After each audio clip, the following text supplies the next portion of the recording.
आपने केवल एक परिवार, गांधी परिवार के लिए वो ट्रस्ट बनाए थे। प्रधानमंत्री नेशनल रिलीफ फंड में सोनिया गांधी, नेहरू, ये लोग वहां पर उसके सदस्य रहे। सर, इसकी विस्तार में चर्चा होनी चाहिए। दूध का दूध, पानी का पानी हो। देश को आपका असली चेहरा नजर आना चाहिए सर इसके ऊपर। चीनी कंपनियों ने ये पीएम केयर्स फंड में चीनी कंपनियों, टिकटॉक की तरह चीनी कंपनियों इतना 500 करोड़ रुपया कैसे दिया? सर, एक के बाद एक चीनी कंपनियां पीएम केयर्स फंड में डोनेशन कैसे किया? इसका भी जांच होना चाहिए। ये गांधी परिवार ने देश के साथ खिलवाड़ किया है। इसका दूध का दूध, पानी का पानी करेंगे। आपके तो आपका एक एक चिट्ठा यहाँ पर निकाला जाएगा। यहाँ पर 1948 में सर शाही हुक्म की तरह उस समय के प्रधानमंत्री नेहरू जी ने कह दिया पीएम नेशनल रिलीफ फंड बना दो। 1948 से लेकर आज तक उसकी रजिस्ट्रेशन तक नहीं हो पाई। सर, इनका असली चेहरा तो दिखाना बाकी है सर। और ये अभी नहीं, इससे पहले भी जब से इसकी स्थापना हुई उस दिन से लेकर आज तक इसका विरोध करते आ रहे हैं। लेकिन विरोध के पीछे तर्क तो हो। केवल कहने के लिए विरोध करना, जैसा ये ईवीएम खराब है, चुनाव के समय विरोध करते थे, लेकिन एक बार नहीं कई बार चुनाव हारे। फिर कहा जनधन खराब है, फिर कहा डिमोनेटाइजेशन खराब है, फिर कहा ट्रिपल तलाक खराब है, फिर कहा जीएसटी खराब है, फिर कहा 3 तलाक खराब है। आपको तो हर चीज में ही खराबी नजर आती है। सच्चाई यह है कि आपकी नीयत खराब है। आपकी नीयत खराब है। नीयत और सोच खराब होने के कारण आप एक अच्छे कदम को भी खराब नजरिए से देख रहे हैं।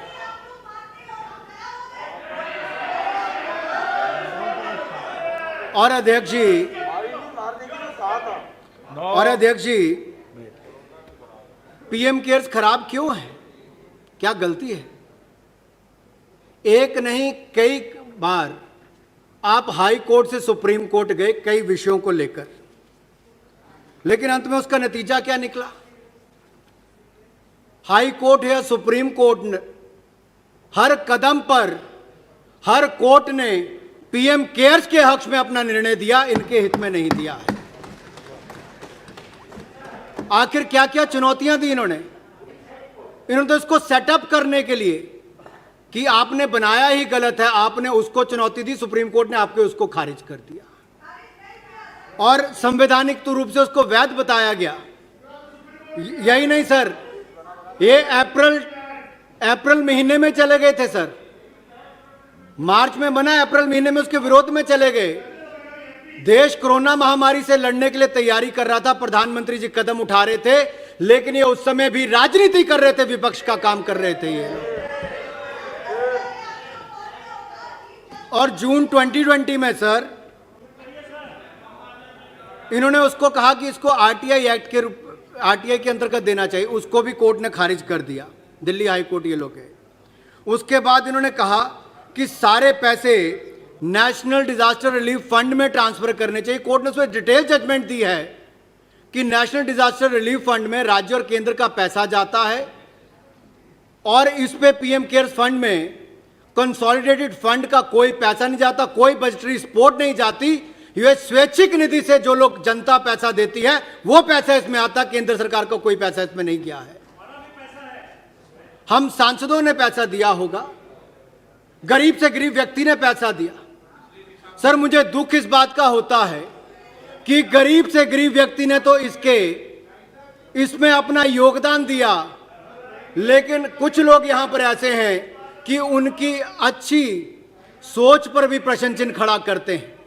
ये केवल नरेंद्र मोदी जी की सोच पर या प्रधानमंत्री की सोच पर प्रश्न खड़ा नहीं करते, ये हिंदुस्तान के 138 करोड़ की जनता की सोच पर प्रश्न चिन्ह खड़ा कर रहे हैं। किन लोगों ने योगदान दिया, मैं कुछ कहना चाहता हूं सर इस पर।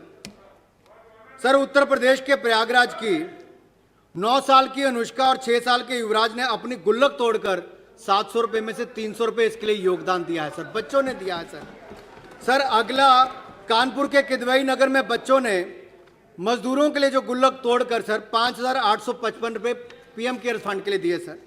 उत्तर प्रदेश के मिर्जापुर की सर 10 साल की बेटी सुहानी ने 4,091 रुपए पीएम केयर फंड के लिए दिए सर। सर बीड़ की रहने वाली एक रिटायर्ड टीचर ने 5 लाख रुपए पीएम केयर फंड में दिया सर। सुनो भाई, क्या दिक्कत है? सर अगर योगदान देने वालों के लिए भी सर, जिन बच्चों ने अपनी गुल्लक तोड़कर पैसा दिया उनका नाम सुनने के लिए भी राजी नहीं है, तो शर्म आनी चाहिए सर इस सोच के ऊपर। सर उत्तराखंड की अगस्त मुनि 80 साल की वीरांगना सर दर्शना देवी जी सर 10 किलोमीटर पैदल चलकर बैंक आई और अपने जीवन भर की पेंशन 2 लाख रुपए पीएम केयर्स में दी थी सर। 2 लाख रुपया सर। सर दिल्ली के जयप्रकाश नगर के 82 वर्ष के महेंद्र सिंह सर 1 लाख रुपए पीएम केयर्स फंड के लिए दे दिया सर। सर उत्तराखंड के गौचर के 60 साल की देवकी भंडारी ने सर 10 लाख रुपए पीएम केयर।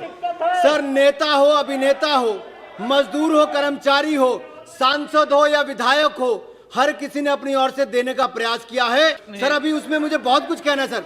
सर इनका असली चेहरा तो दिखाना बाकी है सर। सर इसमें कम से कम आधे घंटे का समय तो चाहिए होगा सर, क्योंकि नहीं, वो आज जो बिल की फुल डिबेट पे समय बोल सर इनका सर या तो आप ये कह लीजिए अभी तो किया तो मुझे विस्तार में अपनी बात अभी रखने का, या सर चर्चा के समय मुझे अपनी पूरी बात रखने का अवसर चर्चा मिले के सर। समय पूरा मौका सर मैं देंगे आपको। एक बात जरूर कहना चाहता हूं, प्रधानमंत्री जब आप चर्चा करने आए तो मेरे विपक्ष के लोगों से अनुरोध रहेगा, कृपया करके प्रधानमंत्री नेशनल रिलीफ फंड को पढ़कर आए। 1948 में सर शाही हुक्म की तरह उस समय के प्रधानमंत्री नेहरू जी ने कह दिया पीएम नेशनल रिलीफ फंड बना दो। 1948 से लेकर आज तक उसकी रजिस्ट्रेशन तक नहीं हो पाई। यहां सर 48 तक उसकी रजिस्ट्रेशन आज तक नहीं हो पाई। सर कैसे उसको एफसीआरए क्लियरेंस मिली, कैसे उसको 12A की रजिस्ट्रेशन बगैर ट्रस्ट के सर ट्रस्ट रजिस्टर नहीं है, ट्रस्ट डीड नहीं है, आपने सेक्शन 12A में कैसे उसको रजिस्टर किया? एटीजी की आपने एग्जम्पशन उसको कैसे दी? एफसीआरए की क्लियरेंस आपने उसको कैसे दी? मैं पूछना चाहता हूं आप लोगों से। हमने यहां पर पीएम केयर्स संविधानिक रूप से एक रजिस्टर्ड पब्लिक चैरिटेबल ट्रस्ट है सर। मैं खुली चुनौती देता हूं विपक्ष को, किसी भी मुद्दे पर चर्चा कर ले, यह संवैधानिक रूप से पब्लिक चैरिटेबल ट्रस्ट है, हिंदुस्तान की 138 करोड़ की जनता के लिए है। आपने केवल एक परिवार, गांधी परिवार के लिए वो ट्रस्ट बनाए थे। प्रधानमंत्री नेशनल रिलीफ फंड में सोनिया गांधी, नेहरू, ये लोग वहां पर उसके सदस्य रहे सर। इसकी विस्तार में चर्चा होनी चाहिए। दूध का दूध, पानी का पानी हो, देश को आपका असली चेहरा नजर आना चाहिए सर। इसके ऊपर जी का नाम हटाएगा, ऐसे क्या हो रहा है? देख लेंगे। मैं चलिए ठीक है, पूरे खानदान ये क्या इंट्रोडक्शन की चर्चा है सर? बैठ कर सर ये क्या इंट्रोडक्शन की चर्चा है? आप बताओ। हम लोग कुछ नहीं कहा। चीनी कंपनियों ने ये पीएम केयर्स फंड में चीनी कंपनियों, टिकटॉक की तरह चीनी कंपनियों इतना 500 करोड़ रुपया कैसे दिया? सर एक के बाद एक चीनी कंपनियां पीएम केयर्स फंड में डोनेशन कैसे किया? इसका भी जांच होना चाहिए। ठीक, नेहरू गांधी परिवार का पूरे का नाम लेना चाहिए। नेहरू गांधी सर, मैं अधीर रंजन चौधरी जी से बिल्कुल सहमत नहीं हूं।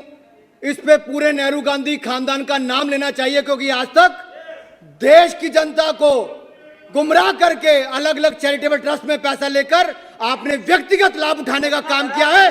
उसको हम पर्दाफाश करके छोड़ेंगे। ये गांधी परिवार ने देश के साथ खिलवाड़ किया है। इसका दूध का दूध, पानी का पानी करेंगे। आपके तो आपका एक एक चिट्ठा यहाँ पर निकाला जाएगा। यहाँ पर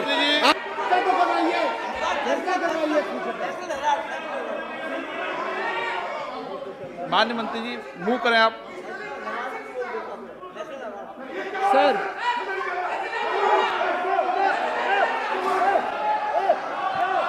अरे अभी पूरा खानदान का अरे नाम बैठ के आएगा उस पे। बैठ के